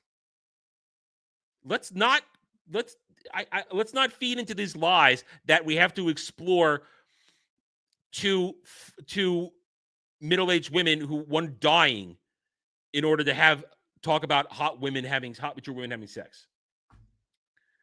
What? What? Clip what? And well, there's a lot of this is one of those times where I'm sure there's a lot of clippable moments from me here. And we could talk about their sex life and death and friendship and try and get all this in one story on screen. It was like a checklist of all the things you're used to hearing that people don't want to see. Well, then don't make a show on it. If it's a checklist of things people don't want to see, then why don't you don't make a show on it? I guarantee this show, nobody's going to watch it. And nobody's going to care about it. I guarantee it. And then just the basic concept of somebody having a sexual awakening while their body is dying was just completely contradictory. And yet, when you listen to the story, it makes complete sense. Yes, it makes sense. If you're dying, go get you some. Go get you some. Go out with a smile. But I don't want to see a story of somebody dying and going to have a lot of sex, especially if they're not attractive. But to them, it's all about let's make ugly women attractive. Oh, this keeps going. Damn it, Kratos. This thing keeps going. Nikki is cast as the chaotic mess of an underachieving actor. Yet the series skewers in any audience expectations about, well, everything.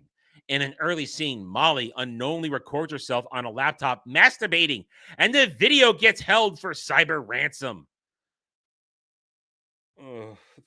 The camera was on the whole time. I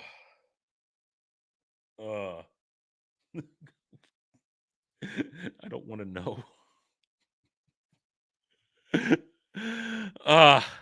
When Nikki rushes over to help, the first thing she says when seeing the recording is, "You're so beautiful." It's both hilarious and extremely touching. Oh, God. I'm so glad we are reaching the end of this modern era. I'm so glad. Molly chooses Nikki as her caregiver because they see each other as they truly are and want to be seen. She sees Nikki as her rock, and no one has seen Nikki that way except Molly. Sees her as somebody who's capable of showing up and loving in this way and taking care of her. And I don't think anyone else would have seen Nikki that way. So this was something that was important for us to telling the story. Word salad nonsense! Good old-fashioned blue-collared ransom. Who was watching her? And if she's dying, what ransom is there to get? She shouldn't give a shit. There it is. They also praised their intimacy coordinator, Claire Ward. Wait, are they going to be gay together? Is that what this is? Is this clam slam? Are we dining at the tuna bar? Are we scissor be timbering? Is that what this show is? Her sexual awakening is not going out getting pounded by dudes, but by scissoring with some other chick? Is that what this is? Jesus H fucking Christ. Oh, this is poison. This show is cancer. Of course, intimacy coordinator. For 60 years, there was no such thing as an intimacy coordinator. And suddenly there is. Their intimacy coordinator, Claire Warden and Murphy, for knowing exactly where to put the camera. Yeah, why don't you shove the camera up your collective ass? How about that? Some people get off to that, I'm sure. There's a lot of Frank show. How much longer does this go? Oh my God, they just keep talking. There's a lot of Frank show and tell of penises as well, as Mary Rosenross praised the bravery of the men in the cast for being vulnerable and open, including, I guess there is dick. Hey, everybody, there's penis. Yes, I've seen a penis before. I have one.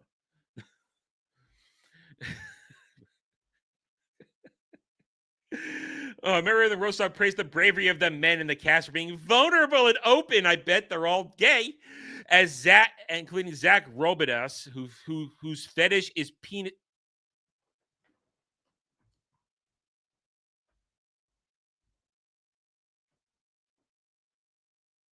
Penis cages?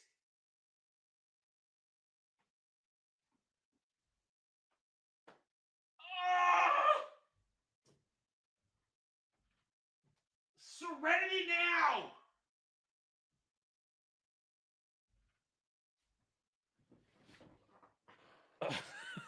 Penis cages.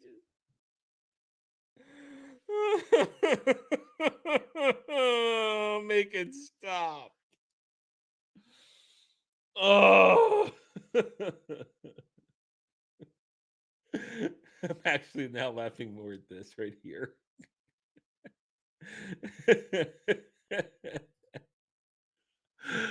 I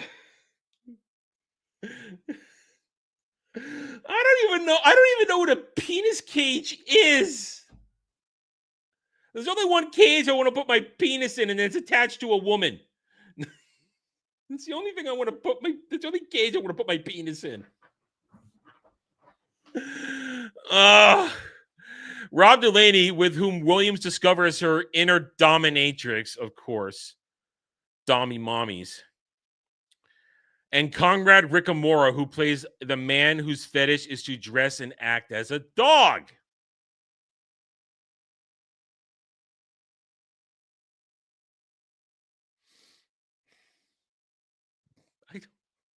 I don't. How is the modern television? This is a horror show. Mayweather and Rostock both recall the funny moment when Rickamora was on set in his dog costume. Yeah, it was a humiliation ritual for this guy, probably. And found out he was nominated for a Drama League Award for his performance in Oh, Mary, and Here Lies Love. Going into it, I was like, how are we going to find people to do these roles? These women, they wrote this shit to demean men. And you have the current, I guarantee, this is like the current stock of male actors in Hollywood who are completely game to be demeaned on camera. Because they're all goddamn cucks. Every last one of them. 8 episodes. I see where you're going with this. I see where you're going with this. $30 only buys you one at a time. It doesn't buy you the whole season. Oh my God. I have a bad feeling about this. And I think every single person who was cast was one of the first people that we offered it to. A lot of the actors and crew actually had personal experiences with cancer, and we're kind of doing the show as a way to process experiences. Okay, there's nothing wrong with that. I'm not going to make fun of that. There's nothing wrong with finding a way to deal with having had cancer affecting your life. That's okay. I'm not going to make fun of that. I was also moved by the bravery of all the actors to do these kind of off-center sex scenes. And here we go. Now we're back to them and their own fetishes of watching men be demeaned. And not just perform them, but perform them with empathy. Again, modern day gaiety. The series acting core reads like a drama team. Besides Williams and Slate, the cast comprises of heavyweights as Kelvin Yu. I don't know who it is. I don't know who that is. Jay Duplass, Sissy Spacek. I told you guys the story where I've seen I was like within 5 feet of Sissy Spacek once, right? I lived in Charlottesville, Virginia for the middle part of my middle years as a teenager. And she lived there. And one time I was sitting in Barnes and Nobles and I looked up and she walked by and I thought, Sissy Spacek. And then I went back to what I was doing. That's my Sissy Spacek story. That's my Sissy Spacek story. I don't know who Esco Julie is. I don't know who David Rash is. I only know who Sissy Spacek is, and she's washed up. Having these actors approach everything from a place of truth allowed us to then see if we needed to recalibrate something in a scene or in the writing. And they were always really good barometer of that. Yeah, they're all probably deviants. This is Hollywood. Oh, we're almost done, thank God. They both praise Williams and Slate, the main couple that the whole series hangs on. I don't think Michelle Williams is capable of a dishonest moment, says Rosenstock. The amazing thing is that we didn't get pushback from FX. Of course not. Of course not. They're owned by Disney.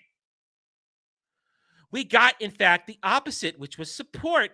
But I feel like everybody knew going in what it was, and that at no point did they want to pull back from that. And I do think that Michelle was a huge part of that because of her faith in it and her fearlessness and her integrity as an artist. It lifted everybody.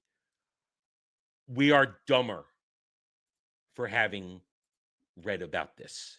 We are dumber. We are just dumber. Plain and simple. My God. My God. That was horrific. That was terrible. Thank you, Kratos, for subjecting me to that. And I have a very, very bad feeling about my future suddenly when it comes to live reviews of things. Anyway, let's check Stream Elements. Nothing else. So, seems we're done for the day. Another one in the books. I'm reading the books. You've been. I wouldn't be surprised. I wouldn't be surprised at all. Anyway, so there we go. It's another double D's in the books. Thank you guys for making this as enjoyable as always. Let's check. We didn't have a chance to check the count. We are at 3,991. We are 9 away from 4,000. I was really hoping we get there this week, but I guess it isn't going to happen. A couple days left, but I'm kind of no special content released anymore. We're into the weekend of streaming at this point.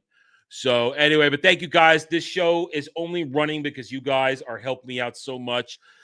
So let's keep spreading the word. Let's keep sharing the stream, sharing the channel, sharing the videos, hitting those like buttons, leaving comments, letting everybody know good times going here. Let everybody know that we're trying to do something a little bit different with our daily content. It's not just about reading the news. It's about talking with you guys, it's about giving you guys the entertainment you want. And just as a reminder, rest of the weekend tonight is Ball Busters. We do have our guest. It's Dre. Dre's going to be there. Dre, how do you feel about it? I know how you feel about it, but I'm going to ask you anyway. Look at this half-breed. I'm sure maybe there'll be a half-breed somewhere. I don't know. But we do have Dre joining us this Friday night on Ball Busters, 10 p.m. Eastern on Dermy's channel. Then tomorrow night, we've got Saturday Night Drive-In, The Sound of Music, starring Julie Andrews and Christopher Plummer. Outstanding movie, work of art. Can't wait to talk about it tomorrow night with Jed. Then after that, I'm hoping to be ready on time. There's a lot of it. I have more time on Saturday now that I don't have to do Who Cares reviews, but I still have some things I need to do. As I said, I'm putting a lot of time on that kind of free time is now going towards getting ready for Tabletop, which will be starting hopefully around the end of the month. Getting it started. I'm working out character creation now. The story is kind of, its bullet points are set. I need to get past we need to get past our first session before I hammer out the finer points of whichever campaign you guys get into. But then I am, what I'm working on now is I'm working on character creation, working on combat, stuff like that, how I'm going to break it down, the magic system. It's a very simplified version of another one I used to do. I'm working on character classes and all that kind of stuff. So that's where I am right now, what I'm working on. I'll give Jed a breakdown of it when he and I have a talk about it this weekend, so he'll be able to report on how good it's looking. I think it's looking good. It's looking good. Then after that, we've got Chatterday Co-op. Alpha and I are working on coming up with a new name for the non-Chatterday Co-op gaming that we do. We're working on a new name for it. Haven't quite narrowed it down. Everything we say sounds really gay. So we're trying to find something that doesn't sound gay. I honestly haven't thought about it until he asked me to remember it today. But so we're working on a new title for that. But this weekend we're doing some Space Marine 2, supposedly with Dermy. Supposedly. And then Sunday, roundtable, 2 p.m. Eastern. Monday, we start all over again right here, 1 p.m. Eastern. The Daily Dive, Monday through Friday. And then more Mellow Mondays after that. So I want to thank everybody for being a part of this. Again, you guys are showing up here every day for this. Thank you one and all, whether you're watching live or on the replay. Thank you. You guys truly need to know that you are doing great things. You're helping me survive. You're helping me get forward. You're not only helping the channel grow, but you are making my life better right now. You're helping improve things. We're getting things going. We continue to keep going forward. We'll grow the channel. We're going to get to 4,000 this month. And then I'm hoping things really take off. And the whole idea of the channel reaching new heights by the end of the summer really goes into action that I can get moving and get out there. As for other things gaming wise, we will be doing more Exodus 33 as soon as possible. I've completed everything I can do on my own that is not story elemented. I mean, if you guys are wondering, if you missed it, I did post a video of my victory over Simon. I stumbled upon just a great strategy. I just stumbled upon it, and I won. Art of difficulty. Did that again.